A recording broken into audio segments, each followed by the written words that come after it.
Honda has unveiled its latest innovations in sustainable vehicle design at Milan Design Week, presenting the European premiere of the SUSTAINA-C Concept car and the Pocket Concept motorcycle.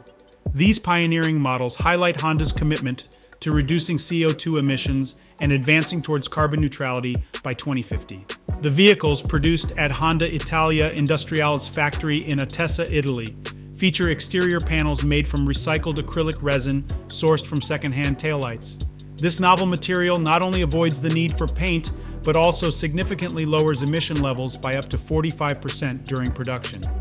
The SUSTAINA-C Concept is distinguished by its black and white marble effect panels, created by blending colors at different melting points, adding both aesthetic appeal and environmental benefits.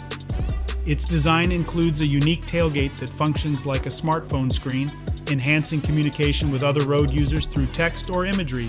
Alongside, the Pocket Concept motorcycle offers compact, last-mile mobility and can be stored within the SUSTAINA-C's luggage compartment, exemplifying Honda's innovative approach to sustainable transportation solutions.